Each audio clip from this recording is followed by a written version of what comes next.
Do we have the presenters ready?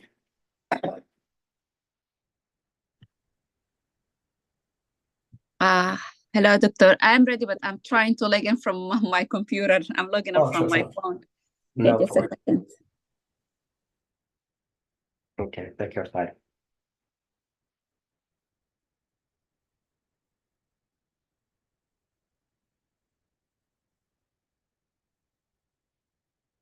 So welcome everyone, and thank you for joining the meeting.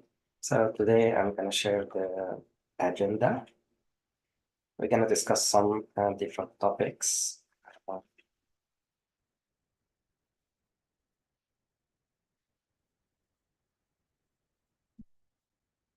So the purple team will discuss syncope. It's a common condition as we get older. So Dr. Abdelrahman and Dr. Ayman will present that. Then also we have Dr. Samahir will talk about AI and analysis. Do we have any of these presenters ready?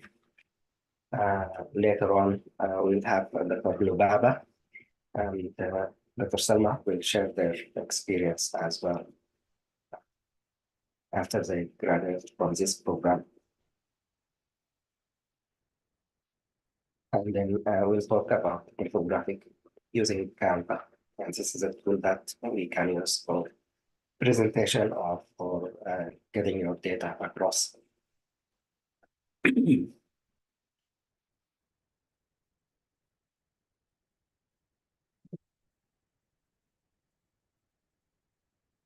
Do we have presenters ready?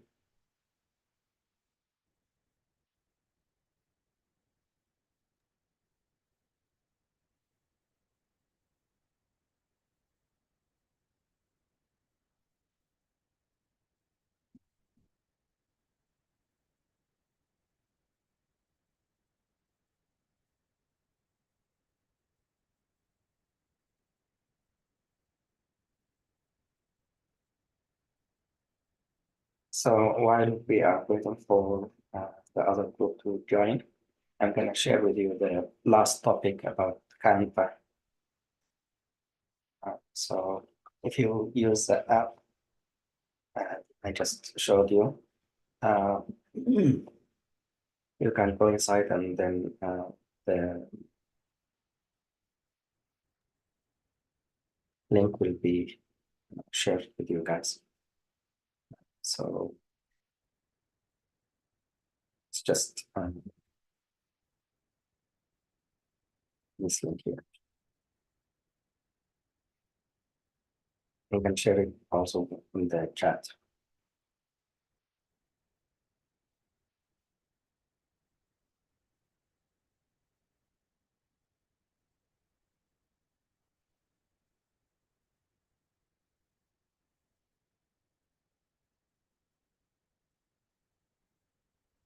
So it's a video and it's a short video, a less than 3 minutes video. Basically, when you go to Canva, there is different templates that you're going to use.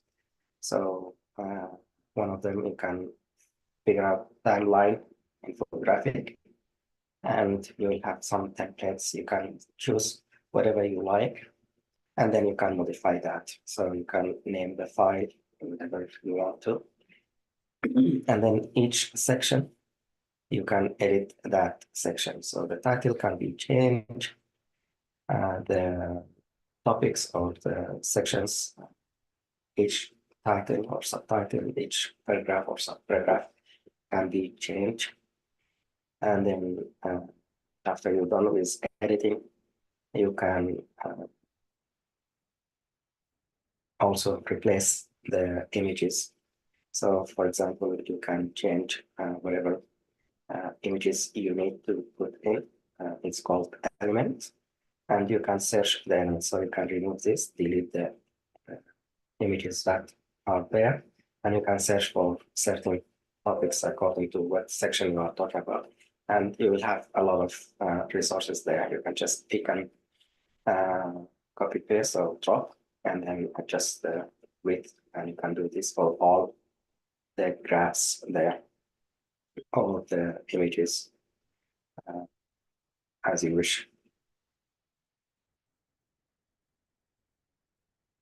You can adjust the width, the size, you can remove, and you can also customize the colors. The theme, for example, if you don't like the blue, you can change it into dark mode or whatever themes. This is some of the colors that are available for you, but you can modify it the way you want. So you select the theme and it will change it for you. So when you are done, you can save it or you can share it with others. You can share it as an image, or they can access that, and people can edit it with you. Or if you want to download it, you can download it. So this is how you can use Canva to make timeline infographics.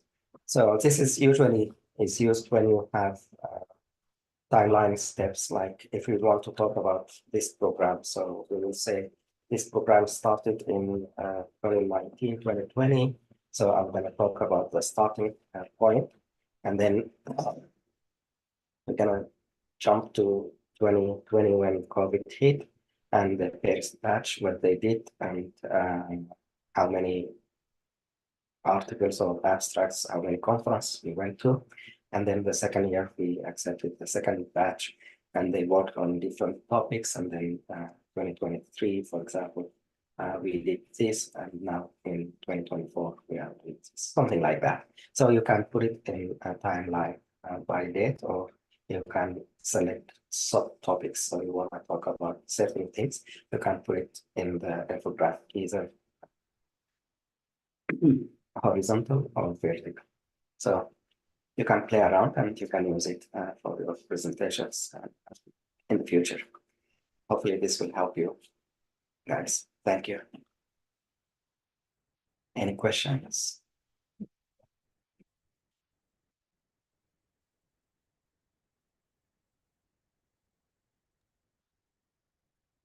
Thank you. I think I'm ready. All right, go ahead. Thank you so much.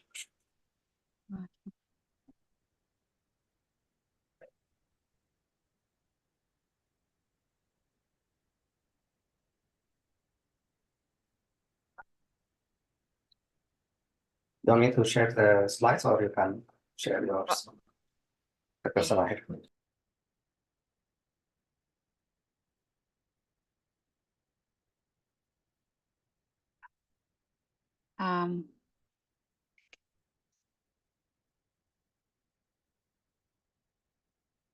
Can you see my screen?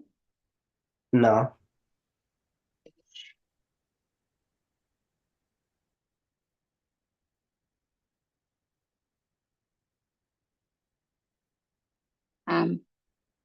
Now? No. So sorry.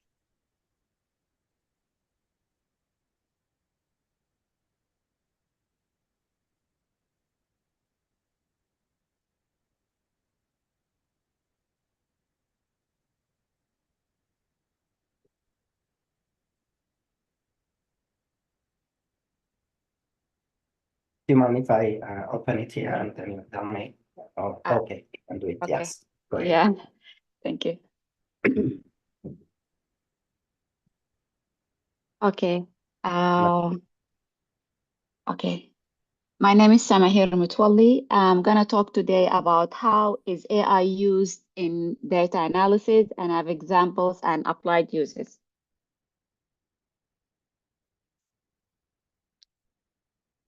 So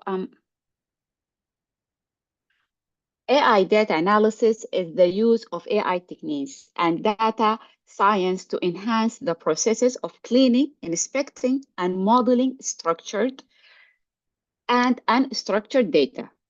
The overreaching goal is to uncover valuable information to support drawing conclusions and making decisions.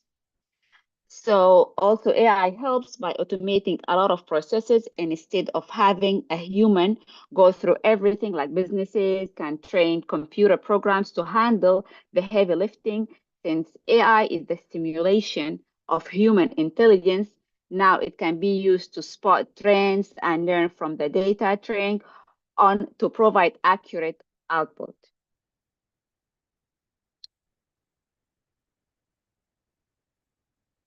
Understanding the difference between data analytics and data analysis is important when learning about these topics. Although the two are often used interchangeably, data analytics is the subset of business intelligence, which uses machine learning to discover new insights into the data. And the data analysis is the process of inspecting, cleaning, and modeling data to discover useful information, draw conclusion, and make informed decisions. So we will take you through the steps. First, data collection, like businesses decide what they want to learn and then collect database from trusted source to analyze. Data cleaning, data scientists examine their data source to remove irrelevant information and correct bad input from the raw data. Data analysis. The analysis process comes after properly clearing the data. So business can use this data to look for trends and find insights to use. And data interpretation, trends learned from data analysis process can help to inform business analytic decision about the future. So common AI technique used in data analysis and analytic, there isn't just one way to handle AI analysis. Depending on your case, you can incorporate one or more of the following AI technique, which is the first one is machine learning. AI use machine learning algorithm to process large volume of data to identify patterns and create AI models. The data given to the AI model should relate to the use case, such as social media posts for sentiment analysis. The machine learning model learn based on information it's fed, display trends based on what it learned, or gives relevant output based on any request. This is the first one. The second one is the natural language processing. NLP helps computers interpret human language. AI algorithm here read large amount of text to learn the meaning of the words and how to respond to users' input. AI can help analyze input text to generate new content or summarize already existing information. The third one is the computer vision. Computer vision deals with how computers see, interpret images, videos, and help analyze large amount of this image and videos content to look for pattern. AI can track motion, identify faces, and extract features from these images. So how does AI analytics differ from traditional analytics? Traditional analytics is often a manual process that relies heavily on human data analysis to manipulate data and find patterns. This can be very time consuming, especially when dealing with large amount of data. AI and machine learning can automate much of this data analysis process, providing the ability to process vast amount of data quickly and often more accurately than human. AI analytics can identify complex patterns and provide predictive insight that may not be readily apparent through manual analysis. Traditionally, analytics often struggles with large volume of data due to limitation in process and speed and storage and time consumer. But on other hand, AI analytics can handle and process large and very large amount of data at a high speed, making it suitable for real-time or near real-time analysis. Additionally, traditional analytics primarily deal with structured data, like data organized in rows and columns on a spreadsheet. But AI analytics can handle both structured and unstructured data, like text, images, audio, video, and providing a more comprehensive analysis. Large retail chains are among those investing in AI-powered analytics. For example, in Walmart, like Walmart created a Walmart Global Tech to help personalize the shopping experience, optimize packaging and delivery, manage inventory, and more. Amazon also uses AI analytics to power its product recommendations, fraud detection, and customer service. Amazon's AI-powered product recommendations are based on various factors, including customer purchase history, product review, and search history. This allows Amazon to provide customers with more relevant and personalized recommendations.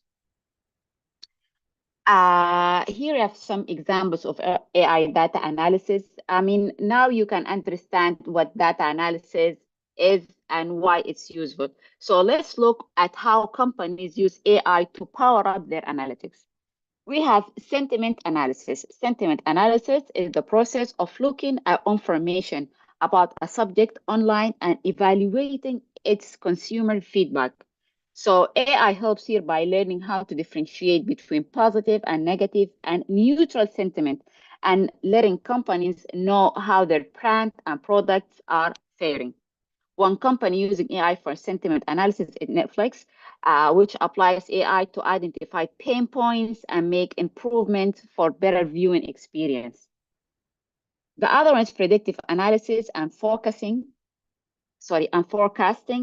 AI analysis tools can analyze historical data, market data, and other factors to forecast future sales and predict purchasing patterns. For instance, Bank of America use predictive analytics to understand the relationship between equality capital market deals, and investors, allowing the bank to make very targeted pitches.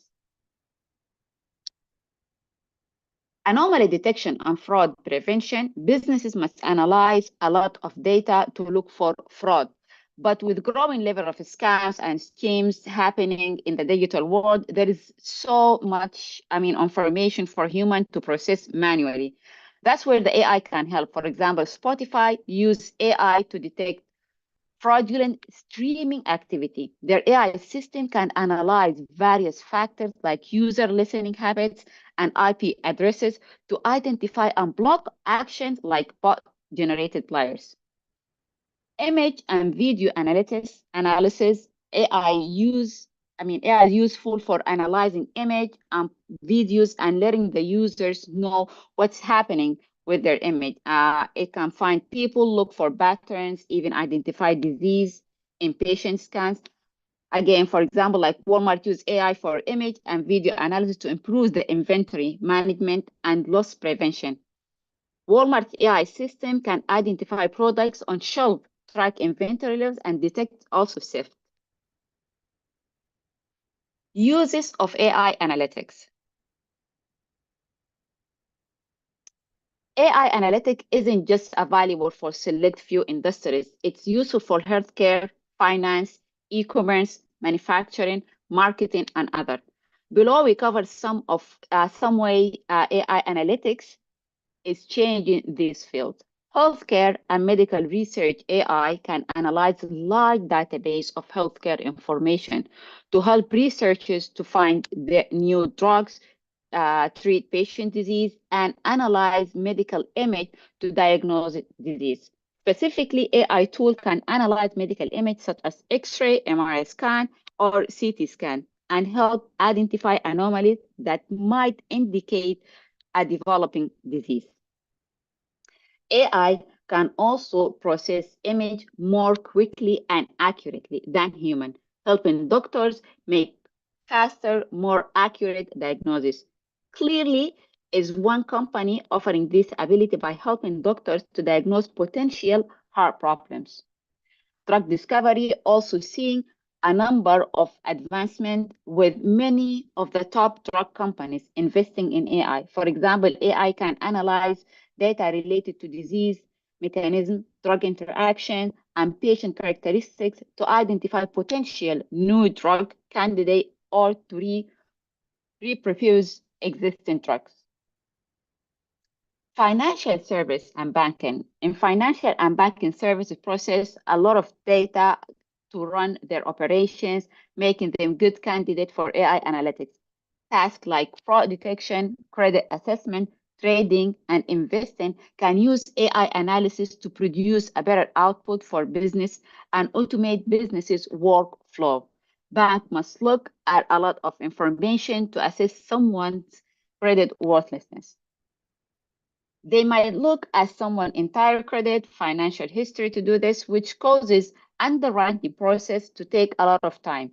Tools like Lender Toolkit offer underwriting AI tools to streamline this process and make lenders more efficient so borrowers can get funds more quickly. AI can also help financial institutions and investors to make better decisions, like analyze large amount of market data, predicted market trends, and other economic factors to determine which investments are the best idea to avoid problems humans may not be able to spot on their own. E-commerce and retail e-commerce stores consistently need to understand what's happening in their industry and how their audience behaves. Without the ability to go gather and process their data, companies can make data-driven decisions. So AI systems help here to allow businesses to have their awareness. Managing inventory level also is one example. Companies need to know the right amount of inventory to keep on hand to avoid running out and losing sales. A tool like C3 AI can help companies to minimize the stock they have on hand while maintaining confidence that they have like enough supply to meet customer demand. The sentiment analysis mentioned earlier is a valuable option available to retail store.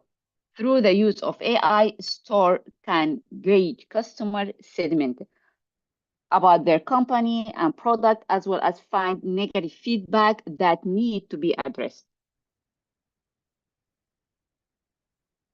Manufacturing and supply chain, a lot goes into the manufacturing process. Businesses need to take care of equipment to keep operation running and optimize supply. Like chains can get product outdoor on time. And to make all of this work, they need to analyze a lot of data to learn what's happening. Manufacturers' equipment can wear down over time, but there hasn't always been a way to know like the perfect time to look to see if something going wrong, or new predictive maintenance tool like those offered by AI Augury, which is allow businesses to get real-time insight into their likelihood equipment failure before breakdown occur. Tools like IBM Sterling Supply Chain Business Network can help businesses to understand how their supply chain works and optimize operations to handle inventory management, route planning, and demand forecasting. Marketing and consumers insight marketers need to understand their customer demographic problems, where they can hang out online, pricing concern, and countless and other details. So traditional market tools offer like many capabilities of analyzing customer data, but often there can be too much information to look through with larger companies. A tool like Symanto can help companies to understand their market by analyzing big data. It gives insight into customer preference, emerging trends, customer pain points, and competition. One marketing element is understanding is very useful for segmentation. Businesses don't want to send product offer to shoppers who aren't interested in their specific product categories. Understanding a customer preference can help companies show the right offer to the right shopper. And if they don't show signs of buying anything at all, avoid wasting marketing dollars. Future strength in AI analytics. Dr. Samahir? Yes. That's great. Thank you so much. And I want you to jump over just because we started late. Can you just Okay. go to number 25 and quickly summarize the last few slides? Okay. Sure. Thank you. Sure. It's a very important topic, and it's what's Yeah, going it's to very happen. broad topic. It was very broad topic. Thank you so much. Thank you.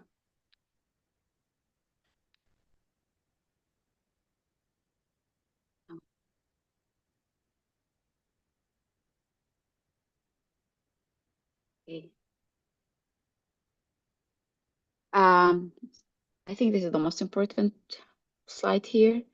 The future of AI analytics, like generative AI tools, would become more collaborative, allowing director user interaction.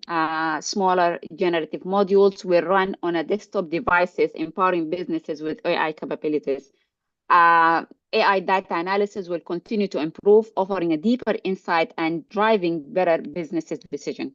Conclusion, AI is revolutionizing data analysis across industries, providing businesses with powerful tools to gain insight, optimize operation, and make data-driven decision for success. Thank you very much. Thank you so much, Dr. Samahir. This is great, and it's an important topic. But as you mentioned, it's a Yeah, it's very broad topic. it's important. We ask you to do that in a quick. So thank you so much. You did a great job, and I really appreciate your time and effort and great work. Thank you. So in the future, you're gonna see this down the road. Hospitals are using it, and doctors, some are using it. So in the healthcare system, you will find a lot of discussion about AI and the use of such things. So just open an eye. And we have our guest today, Dr. Lubaba, and also we have Dr. Selma. So I'm gonna ask Dr. Lubaba if you can share with us your experience. Thank you. Hello, assalamu alaikum, everyone. It's really great to be back and see all of you guys, especially Dr. Nader. Thank you so much for allowing me to come in today. And I apologize, I'm recovering from a flu. My voice is not that great, but it's really, I want to comment on the presentation though. It's really great and it's on the point, and it's the topic of the very hot topic for what's happening right now. And actually, we recently had a debate at our program whether a future of AI or not. So, but it looks like it's taking over our job maybe in the future. So I'm Lubaba Dahab. I graduated from this program, and I'm very privileged to be on the first batch of this program. I am currently a resident at Upstate Medical University internal medicine program. Briefly about this, and I apologize again. I will be very brief here and for a short time. As you can see, I'm not in the house, and I had to be in a library that will close shortly. So my experience in this program really helped me to get the way into the residency. At a point, I was about to give up about applying. I am an old grad, so I'm here to support all of the old grads and the people that they really benefit from this program. I graduated 2008, and I took my exams early on, so I can tell that my credentials were not the greatest, especially with the all of these new things. Back then, we didn't have a lot of knowledge about the steps. Our focus was not the scores as far as just to pass the exam. So that was a big red flag applying into the recent years. However, this program really helped me a lot because when I joined, I finished like a master's degree in clinical and translational research. Although I did the master research, but I was not able to publish or to present international, like for example, conferences because of like the dilemma of taking care of other things and juggling anything. But this program gave me the opportunity to do so. Despite finishing the master, I was not able to do it. So I published many papers through this program. I participated in national Paltech conference. Zoom was very helpful. So even the travel and all of this, although the Michigan State was with Dr. Nader were into the point of supporting that if needed, but I was able to present in national and international conferences, and this was really boosted my CV. So most of the interviews, I had like 2 interviews and a couple other interviews for fellowships. The only topic that we're always focusing on asking about is what is this telegeriatric program, research fellowship. So I was able to speak about it very, really generously, and they were amazed that there is some programs like that. And sometimes, like it is, some people they are asking why it's not accredited yet. It is really very fruitful. The other thing that about this program, other than applying or publishing or presenting, the confidence that I gained through practicing this, like weekly meetings, presenting. We all, English is not our primary language. We have our like hesitancy when we come for people like very fluent in English and speak very versed and very articulate in this subject and language, but presenting just like what you presented today, AI, these like hot topics, speaking about what is happening on the current news. I think when we started the program, COVID was still a hot topic, and we use that to really speak about it all the time, and publish our papers on that hot topic as well. And then even like we held, I remember like live conference on the Facebook to just like raise awareness, and people were hesitant about the vaccination at that time. So all of these, I was able to talk about them in my CV, and that's really helped me a lot in paving the way and entering the residency. And I'm sure that a lot of people, they have those, what they name them, label them as red flags, but finding opportunities like this opportunity is really very helpful. And I'm happy to answer all of your questions and how to benefit the best from this program. And I'm glad to see you, Dr. Ahmed Abdelrahman, I think. I can see you. Hello. So our mentors have been like really all of the time supporting us. We cannot thank them enough. And really, you guys are really lucky to be with those 2 mentors, and you utilize this opportunity to improve your CVs and work on publications and presentations. And Michigan University by itself, the name is always like really very catchy, and I used it many times. And I think some people are asking in the chat. I'm happy to take any questions. I'm sorry again, I was not very prepared for this talk, but I wanted to be like a very like. Thank you so much. You're welcome. I'm happy to answer all of your questions. Any questions for Dr. Lubaba?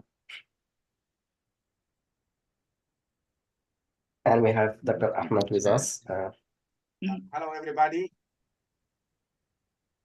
And hello, Nader, Dr. Lubaba, and all the attendants. Happy New Year. Congratulations, Dr. Lubaba, for your starting the residency and doing great. And also, I have a pleasure of meeting you at SAPA meeting last month. Really, you are a great example, and you are talented. You are using your time wisely, and you joined the fellowship. You have your master's degree. You prepare. You have what it takes to join the residency, and you are one of the stronger candidates. So the aim of this fellowship is for everybody is to prepare himself for the future, to be well-rounded, an excellent physician in all aspects, clinical and research, either basic translational or clinical research. And we are coming from far away. We are not only want to digest knowledge, but we want to generate knowledge. And what Lubaba is doing is just doing that, because she's joining the residency and she has the tools for research. She has a master's degree. So good luck, Lubaba. I'm very happy for you and for everybody. And thank you. Thank you so much, Dr. Ahmed.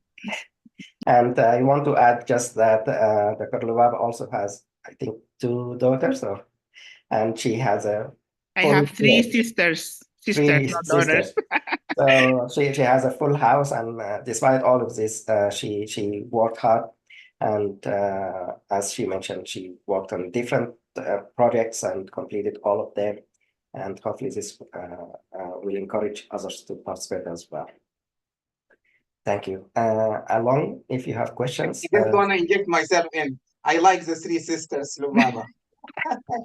At this point, I don't want to be like the mother. Like, yes. They are taller than me, no? Oh, yeah. They are sisters, okay?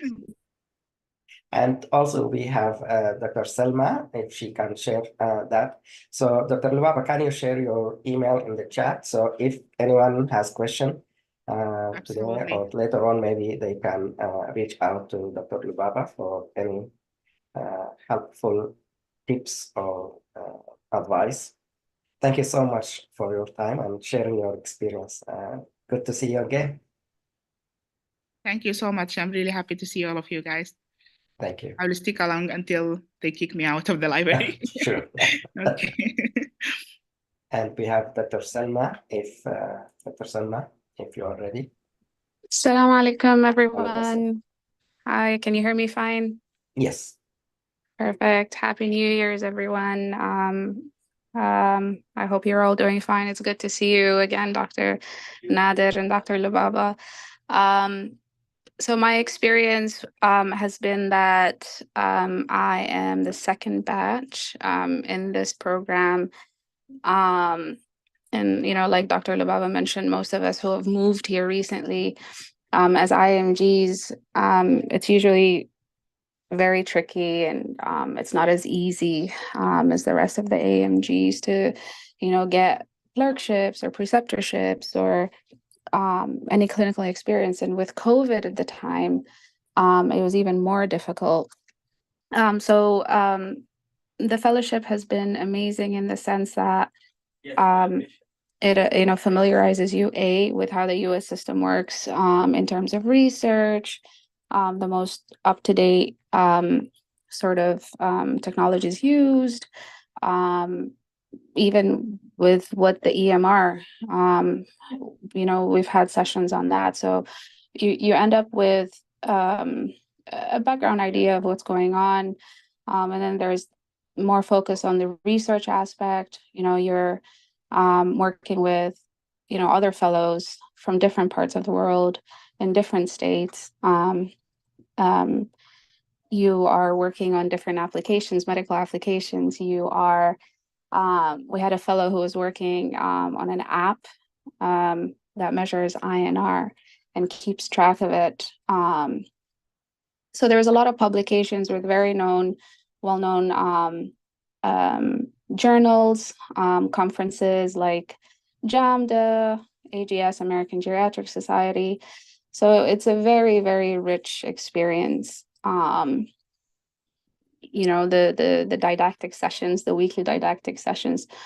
So, you know, if you make the best out of it, you'll definitely, it's a great step, you know, for the next phase of your life, but whether it be residency or fellowship. Regarding geriatrics itself,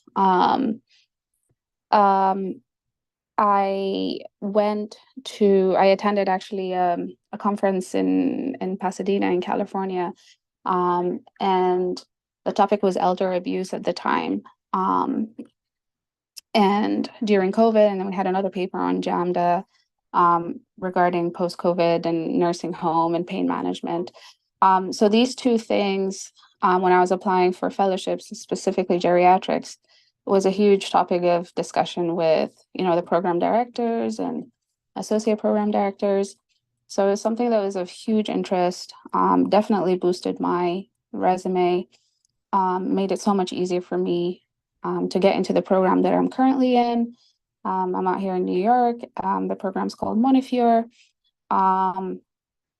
They very much, are looking for fellows, Jerry fellows.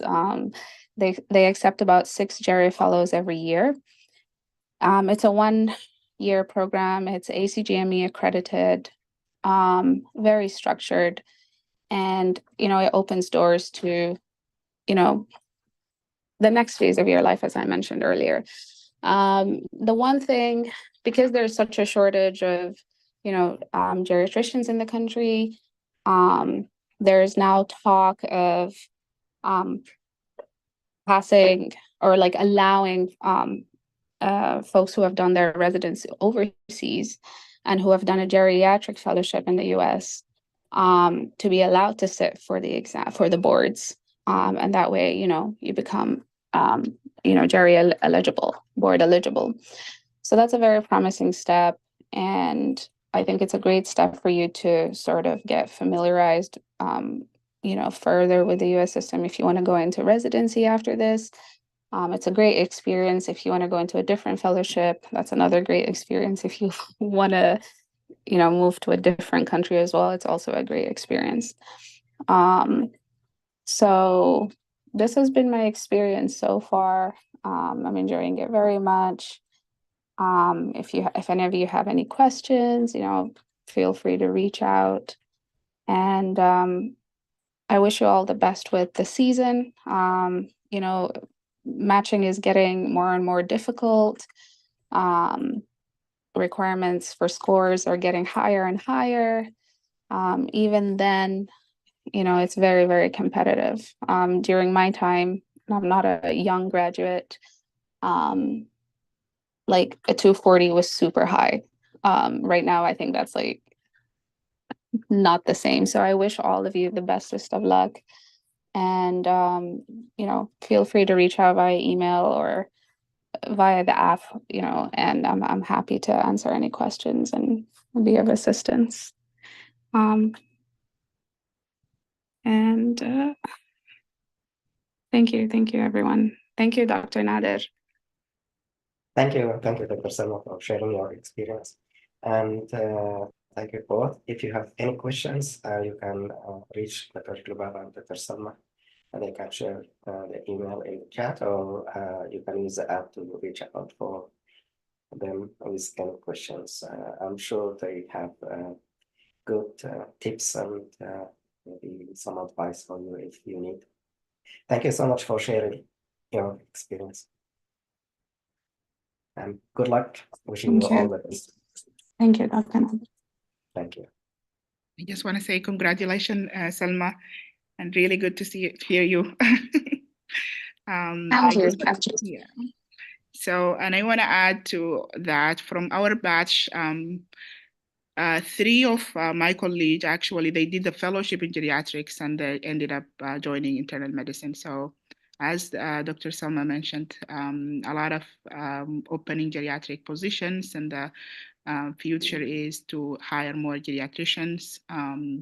And from my experience, I'm doing internal medicine, but more the population that I deal with more are the geriatric population. So it's definitely worth a trial to join a geriatric fellowship. So congratulations again, Selma. Thank you, Dr. Lubaba. Thank you both, and congratulations both, and I wish you all the best.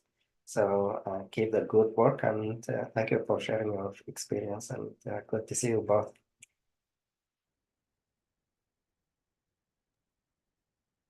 So Dr. Ahmed, do you have any comments or any addition to the topic? Hello again, everybody. And really, congratulations, Dr.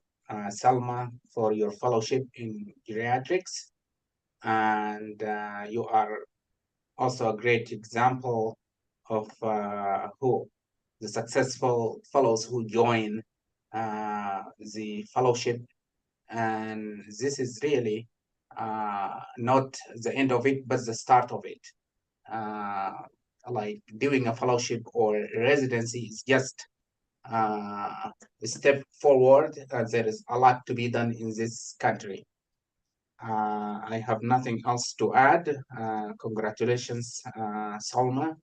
And also, again, congratulations, Lubaba, and all fellows who has joined the residency and fellowship. And they are great additions for our physician here in this country. And also, I encourage everyone to, through this platform, to join SAPA, Sudanese American Physician Association. And if you are already joined, that is good as well, because we want to be strong in this country and help pay back our country, and also be successful and active members for this community wherever we reside. So thank you. Thank you so much.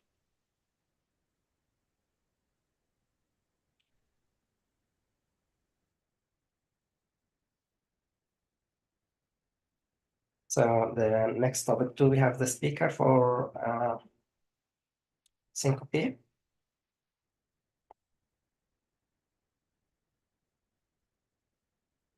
If not, I'm going to share the screen here.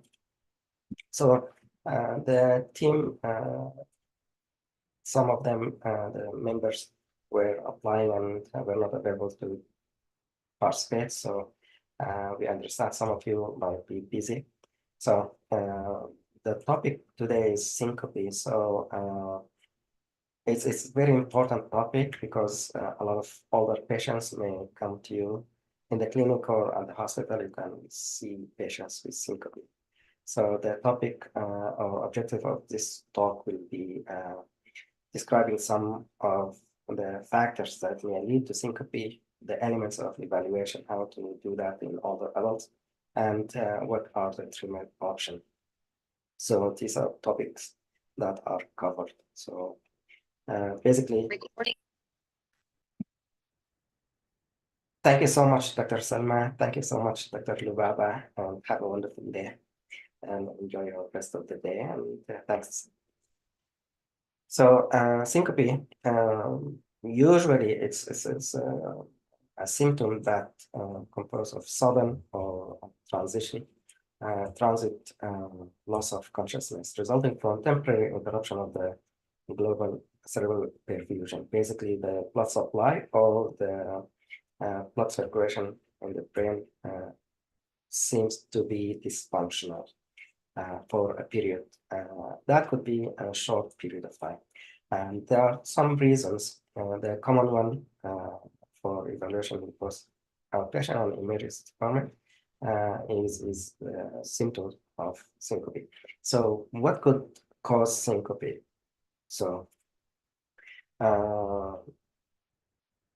so it's very common in all the adults, as I mentioned. And so it could be multifactorial. And the word that I use in older adults is multifactorial. And always you think about medications in older adults. So wherever there is a question raising in older adults, the first answer should be medication. So what can cause syncope? Medications. So, but we can go over some of other causes. Sometimes it could be a little bit of more than one component, and we can talk about that in a minute. So cardiac issues, maybe arrhythmias or these arrhythmias like tachyarrhythmias, bradyarrhythmias, blocks. So any heart condition, structural heart disease, for example, aortic stenosis, can cause or lead to some symptoms of syncope. Other conditions as well as listed here. Losing blood and dehydration can contribute to that. PE can present as syncope. Any change in the peripheral vascular resistance. So if there is a vasovagal incident or event, sometimes people may look at the blood and they can faint because of that. Carotid sinus syndrome, if there is some situational event. So with defecation, micturition, or swallowing, sometimes people may feel episode of syncope. Postprandial hypotension can lead to syncope as well. So sometimes there are structural autonomic insufficiencies like pure autonomic failure, multiple system atrophy, Parkinson's disease sometimes can cause people to feel the sort of dizzy or can lead to syncope. So here are some other conditions as well. But again, the drugs or medications is the large component of the causes of syncope. So what happened as far as the physiological changes from natural history is a decrease in cardiac output or peripheral vascular resistance or both. So the blood supply is supposed to go to the brain. For some reason, this is decreased. So the blood pressure is decreased. That can lead to reduced cerebral perfusion, and the person will feel lightheaded, or they can go down with syncopal episode. So causes may be benign or life-threatening. So you need to take a good history. It could be multifactorial, as I mentioned. Sometimes we think about the medication the first and then look at other causes. Seizure is a common cause of transient loss of consciousness, but it's not categorized as syncope. But it's a differential diagnosis when you think about what can cause transient loss of consciousness. So it's one of the differential diagnoses. Here's a list of some busy slides, but kind of let you know the differences between seizure and syncope. The first phase or before the episode, during the episode, or after the episode. So sometimes with seizure, you might have some prodromal symptoms. It depends on what type of seizure. But during the seizure, you will have some either rapid movement or getting pale or some eye deviation. So the people who witness the episode can give more history about what happened during the episode. And then after the episode, patient may have some disorientation, some incontinence, some other symptoms that usually these symptoms don't happen with syncope. Syncope out of cardiac causes can happen at any time and any position. Usually the duration is very brief, and there is no after incident symptoms like confusion also. The same with vasovagal symptoms, or there's no post-ictal symptoms, for example. So this is how you differentiate between seizure and syncope in a nutshell. But you want to figure out what the underlying cause. You want to look at, is it cardiac? Is it non-cardiac? Because it can contribute to mortality down the road. So 1 year mortality might increase with people who have syncope. So you need to identify who need further investigation. So you take good history, good example.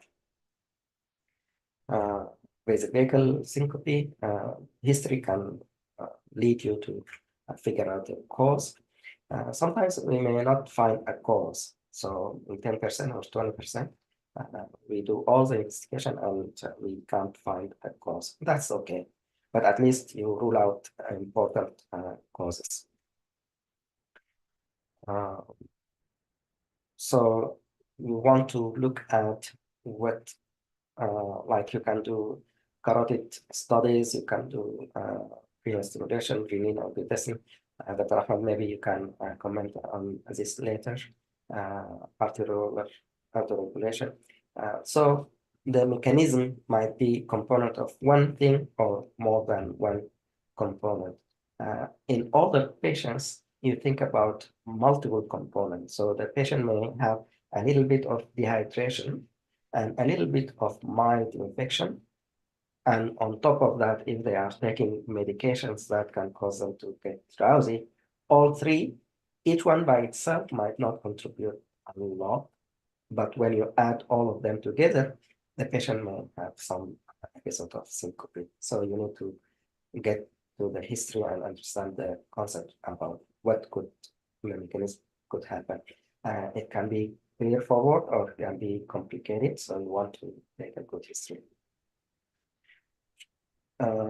Again, this is just a pathophysiology. We can skip this, but medications can impair postural reflexes. So as we change position, for example, our body will change the blood pressure so that we can pump the blood to the brain. If we are using some medications that suppress this mechanism, patient may end up with syncope. These are the list of medications that can contribute to this condition, for example. So as we get older, there are some adaptive reflexes that may decline or may reduce the ability of a person to react. So if you add some medication on top of that, you may lead to syncope. All right, so you need to ask about what happened, single event. If there's someone who is there, family member, or the hospital or nursing home, you want to interview the staff. You want to see if this happened in the past or not, and you want to ask different questions about the event itself and after the event, and you want to take good history about the list of medications that are used. Oral intake, hydration, this is important. Signs and symptoms of infection, so you ask about urinary symptoms if they have, or respiratory symptoms if they have UTI or pneumonia, for example. So these are also some of the precipitants. So if they have the episode during one of these, you may ask what happened during that time. Some prodromal symptoms might be elicited, like chest pain, palpitation, dyspnea, and so forth. So again, I cannot emphasize the role of medication. So you ask how much they are taking and what's the reason, and if there is any side effect. Sometimes drug-drug interaction might cause some problems. Bleeding is one of the other causes. So you want to ask if they have any blood in the urine, in the GI system, and comorbid conditions sometimes may contribute as well. How can you predict the cardiac syncope? So there are some tools. This is one of them, using the score of 3 or more. Out of this, you can say there is a high rate of cardiac symptoms, syncope, and higher mortality for this group of patients if they score 3 or more. So sometimes you can think about other system beside the cardiovascular system. Neurological symptoms, our system can be involved, so you want to look at that. Blood pressure, you want to look at that. Carotid examination, you want to look at that. So all this in the exam, or maybe you want to do ultrasound to investigate further. So if you found any murmurs, you want to figure out what's the cause of the murmur. As we mentioned, GI bleed, neurological examination to assess for focal deficit and visual acuity, coordination, gait, and balance, and so forth.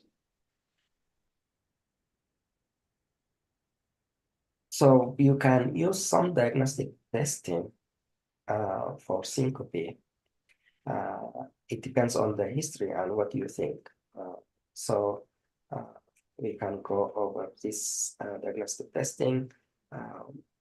You start with the basic, which is like you take the vitals, so orthostatic blood pressure. You want to see if there is any findings, and most of the time it's caused by medication. So blood pressure medication, if the patient is taking a high dose of beta blocker or combination of blood pressure medications, and the physician increase that, then they may end up with some orthostatic blood pressure. You evaluate the gait and steadiness, as we mentioned, the carotid. You can look at the lab as well, lab investigation. Some people may need to have EKG done, echo or ambulatory blood pressure monitoring or Holden monitor to see if there is any component of arrhythmias or any heart blood pressure changes. Sometimes you may need to implant a loop recorder, right, if you cannot see the findings of arrhythmias within, let's say, a few days. So it's for a longer period of time. There is a test that's called head-up tilt table test. So you want to use that to investigate could that be vasovagal syncope. So that test can help you with that. And there are other tests that can be used, like electrophysiological studies, and in depressed patient, you might need to investigate if they have some depression component of depression there. As we mentioned, neurological findings, so you want to do some testing to figure out if there is a component there as well. The differential diagnosis, we mentioned seizure, so EEG might be a good test if you rule out every other causes, as we mentioned. At the hospital, so how can we investigate there? So as I mentioned, you take a good history, and you look at what's the medication that started at the hospital. So if there is any diuretics, if blood pressure medications are added on, then you think about removing or reducing the dose from this as well. So this is just in a nutshell about the, if you want to do history exam and investigation. Treatment, so the treatment goal is to improve the quality of life and prevent physical injuries. So as we get the episode of syncope, most likely the body will fall. So if you stand up and you feel dizzy and you have the episode of syncope, you will go down. So we don't want people to end up falling down, injuring themselves. So you want to minimize that risk. And this happens as we get older. So in older patients, this might happen a lot. So when you prescribe medications, make sure you address this with the patients and educate them about what the side effects that could be happening.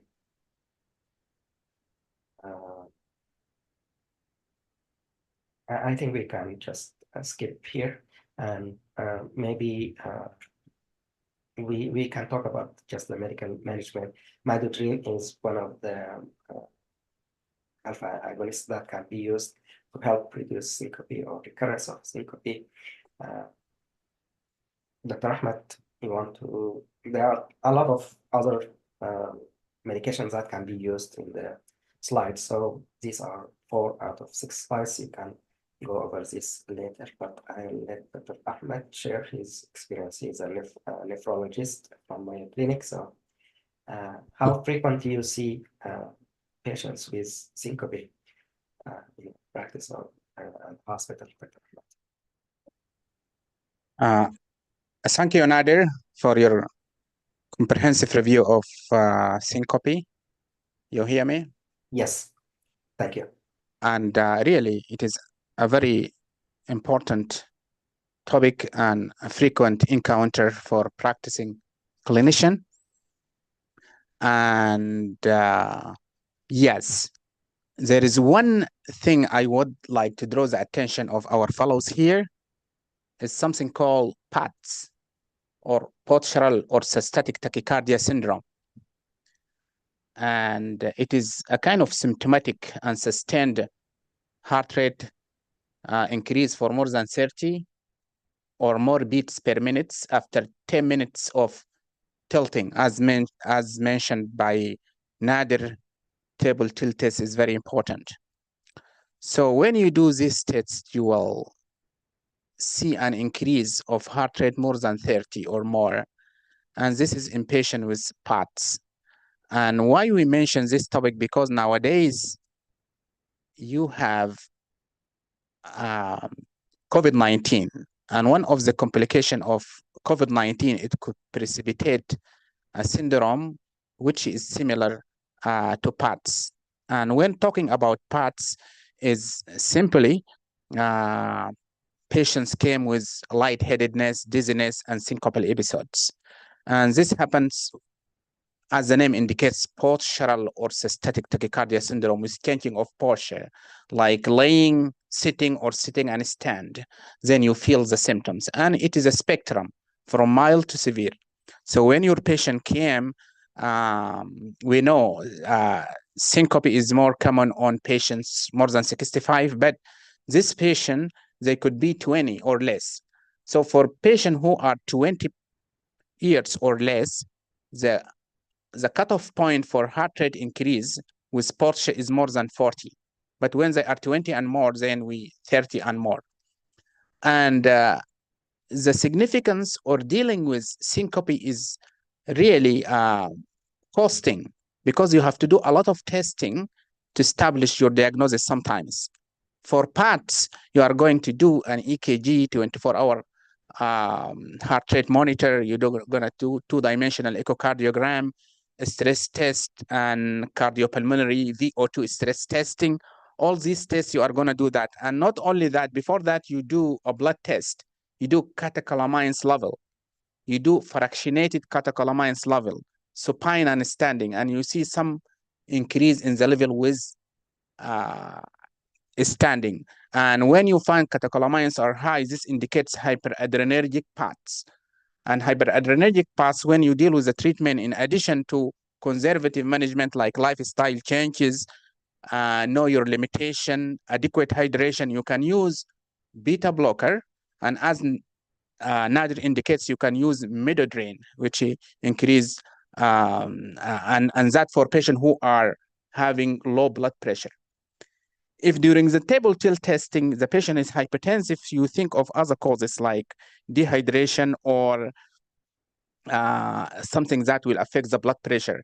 PATS, usually the blood pressure is preserved during table tilt testing. So please remember, think about PATS. PATS is systolic tachycardia syndrome, and you can deal with it as internist or you can refer to cardiovascular medicine. But most likely here at my clinic, we're dealing with, and I saw some patients with PATS as well. The common symptoms, as I said, lightheadedness, dizziness, syncope, dyspnea, and visual changes, and also exercise intolerance. Other clinical features, you can see chronic fatigue and also widespread pain. And this bring us to bigger category of this syndrome, because it is a part of something called central sensitization disorder. And so under this category is chronic fatigue syndrome, fibromyalgia, and PATS, postural orthostatic tachycardia syndrome. So this is just, I would like to mention this. And of course, time will not allow us to talk more about central sensitization disorder, which could be caused by COVID-19, viral infection, prolonged hospitalization, or in any severe physical or emotional trauma. And thank you. I will stop here. Thank you so much, Dr. Ahmed, for great input. And your expertise is always important in this function program. So I'm gonna just share with you because we mentioned the tilt table tilt test. So here's about one video. It's how you can do the table tilt test.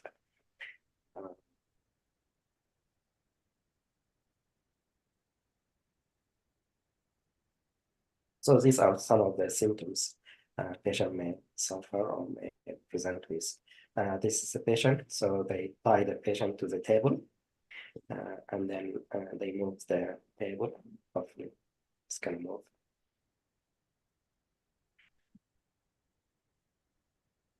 So they check the blood pressure and then they put the patient out.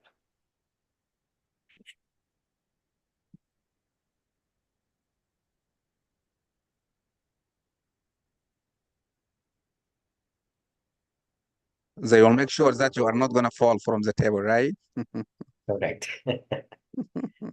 So they change the position and they check the pulse and the blood pressure again in different position. They put you back, they tilt the table.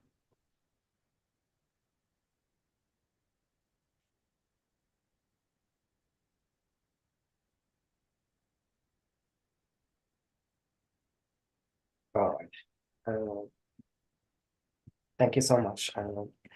Any questions or any comments? I know some of you practicing overseas. Any one wants to share their experience seeing patients with syncope or episode of lightheadedness, so forth.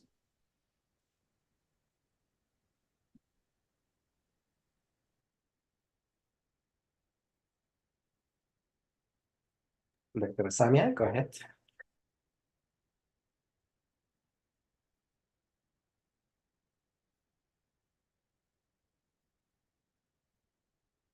Go ahead, Dr. Samia.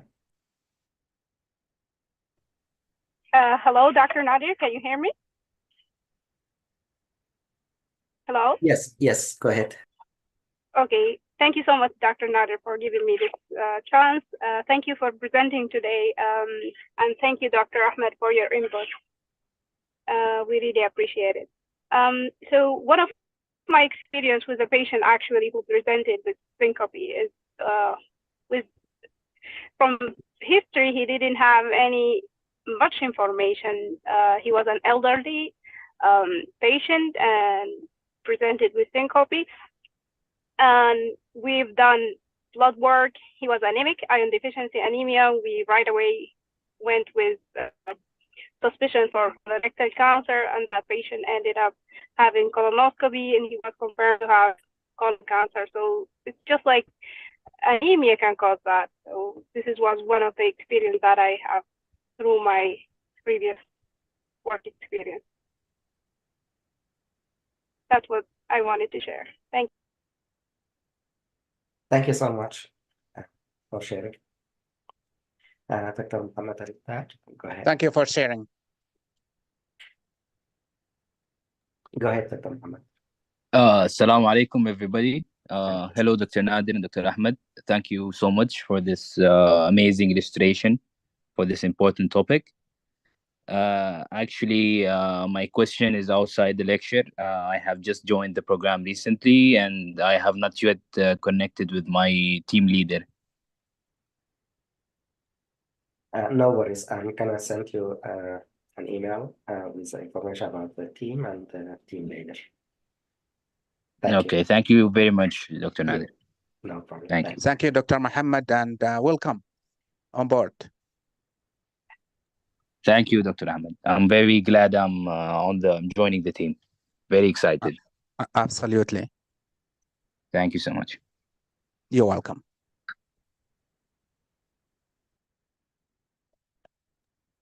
Any other questions or comments?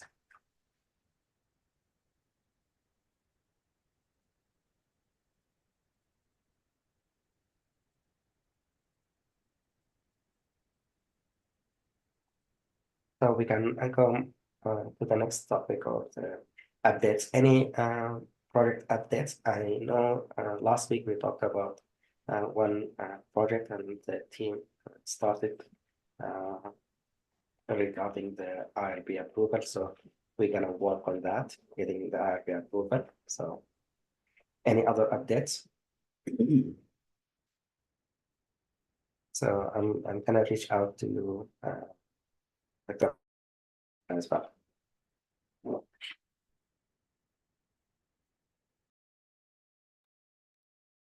Any updates as far as projects, app, mobile app development, or any comments, any questions?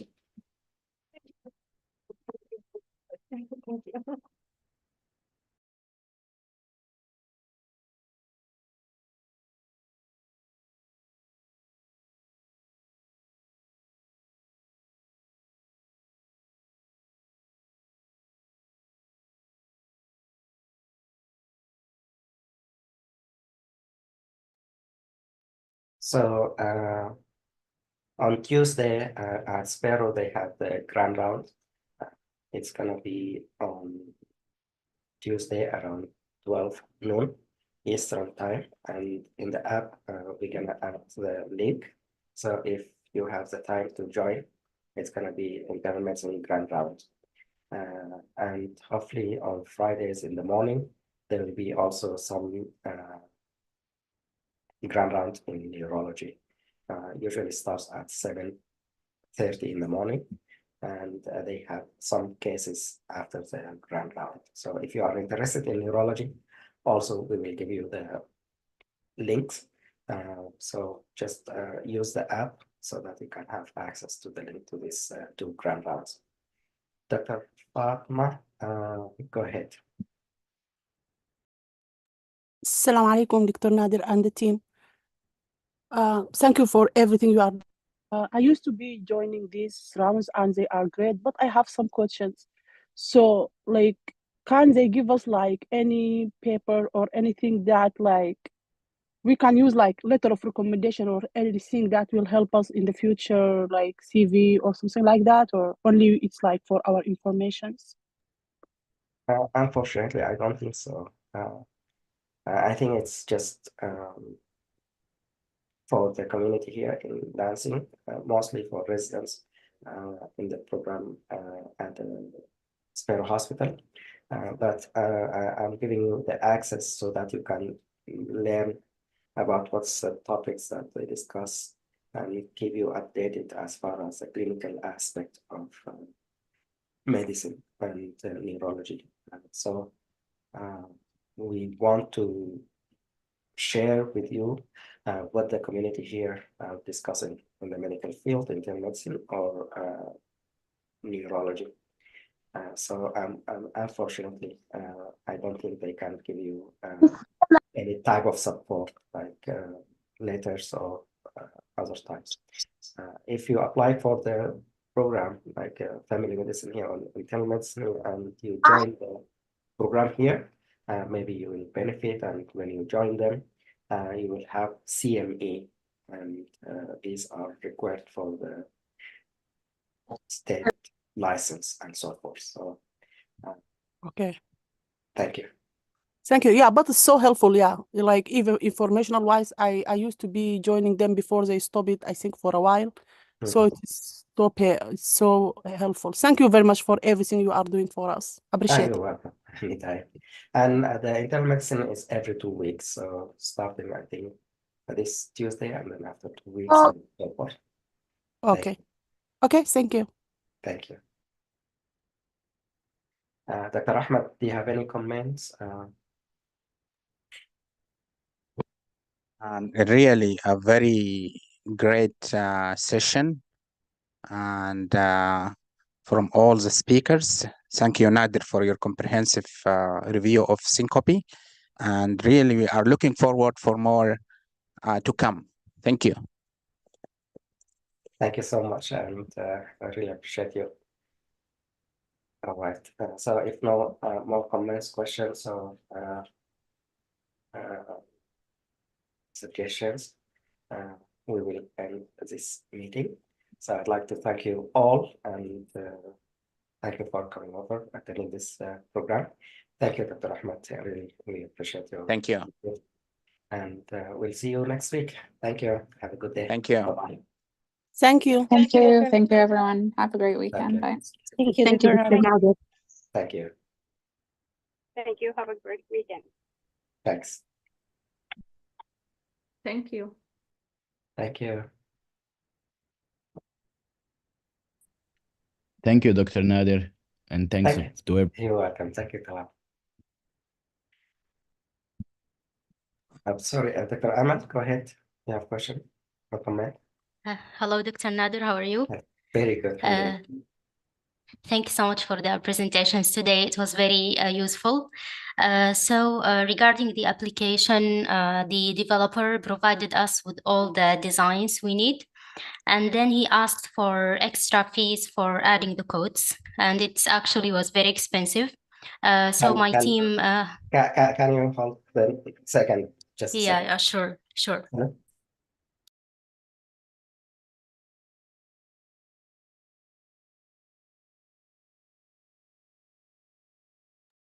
Susan got the number. Susan.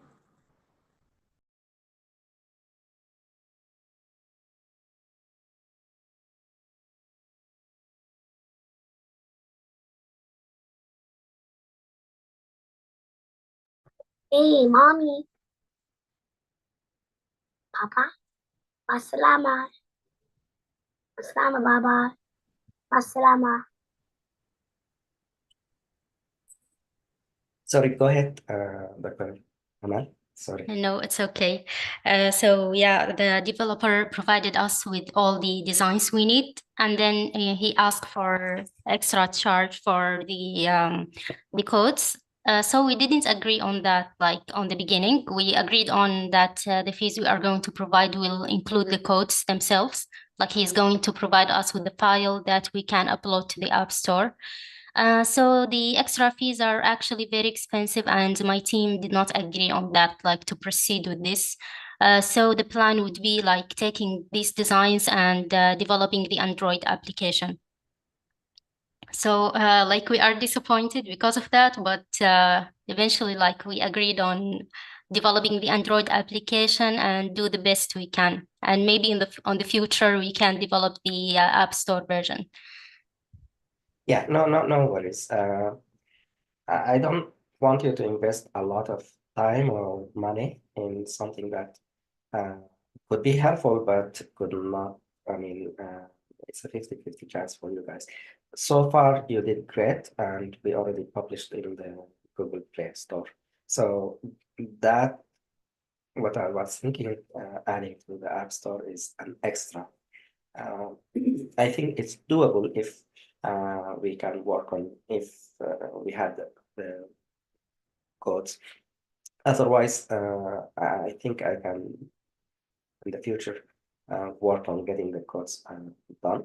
It's just the matter of the other component put all together and uploading to the store.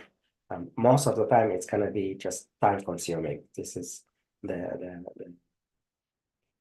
risk of doing this. It needs a team. So if we divide the tasks, so if I want someone to create only the logos or the icons, so this will take maybe 15-20 minutes or half an hour, 1 hour for someone to work on this and make it according to the requirements for the app to be uploaded to the what's called the website or the store, and the details of other things that they need to figure out what the privacy and the other component. So all this we need to just get it together, but don't worry about that. I don't think we need to work hard on this in the near future. Maybe down the road, maybe we can work on developing something and uploading it to the Apple app. Yeah, it's a process, and it's just time consuming, and it's doable. I'm not saying it's not doable. There are a lot of videos showing you how to do it, and I developed some, but I'm not testing it. This is what I was asking you last time. There is a website from the Apple app. They have it test flight. It's called. So after you develop the version, you put it there, and then you share it with other members. So you can share it with the fellows here, so that you can test it and see if there is any bugs, any problems. If everything is okay, then we can transfer it and submit it to the store. But we can talk about that in the future. No worries. Thank you so much. So yes, I agree with you. I actually asked a professional programmer, and he told me that it's not difficult and it requires maybe just some months to learn the Swift or Objective-C language, which we use to build these apps. And yeah, it might be difficult in near future, but I think we will be able to make it one day. Sure. So maybe we can learn coding in the future. Yes, actually, this is my plan. I want to learn this, inshallah. Inshallah. There is an app that can be used on the iPad that will teach you. It's kind of itself with an app, but it will teach you how you build. Or it's a Swift UI. I'm not sure the app name, but it's like a tutorial where you will build the first page, second page, and so forth. Each component. Yeah, I think it's called Swift Playgrounds, something like that. Yes. Yeah. It's a Okay, that's great. So another thing that I wanted to say is that my team's presentation is going to be next Saturday, and I have my OET exam on that day. So I'm going to assign another team member to lead the meeting. That's okay, and I wish you all the best. Good luck. Thank you so much. Thank you so much, Dr. If the team is ready, anyone can just moderate the Zoom meeting. That would be great. Okay, thank you so much. Thank you and good luck. Thank you. I hope so. Bye. Salam. Bye. Alaikum salam. Fatima, Muram, or Dr. Bilal, go ahead. Sorry, I think I didn't like from last time. No, Sorry. okay. Thank you very much. No problem. Dr. Assalamu alaikum, Dr. Nader. Yes. Follow Bilal. Okay. This is Muram. We work right now on dental app, and we are almost done. And right now we have the trial version of the app. Do you want us to send like the trial version in your email? So which one did you use? Did you use Codula or what platform? You can send me the email. That's fine. Okay, I will do that. Yeah, okay. Thank you, doctor. All right. Maybe Dr. Alan is still there. Maybe you can also, I'm gonna forward to you if you have any input and your team. Oh, actually, you are busy. So.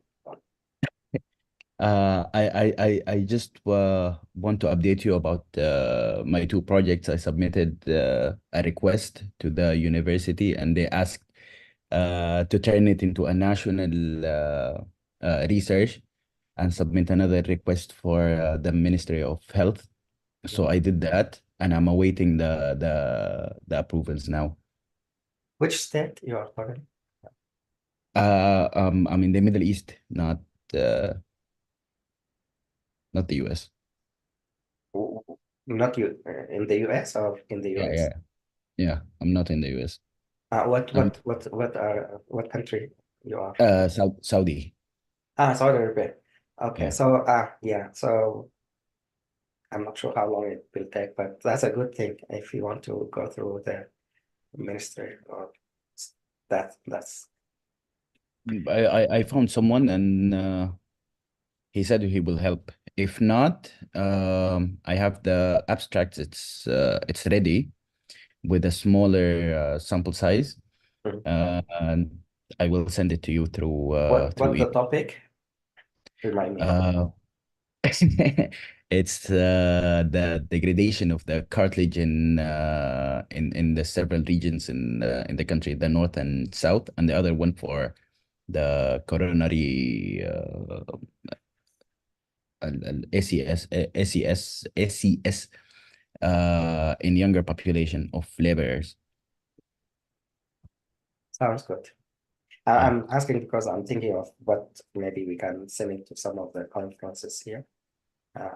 What conference can meet the topic. Okay. Thank you. I just want to add one more thing for Dr. Amal. For iOSs or Apple has a free academy, and they will teach you how to create your own apps.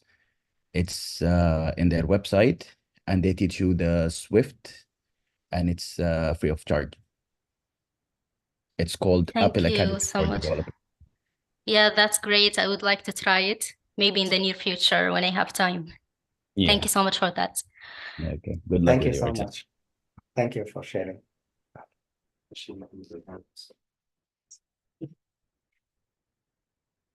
Thank you for sharing, Dr. Talal, and we'll keep in contact. Any other questions, comments? Or...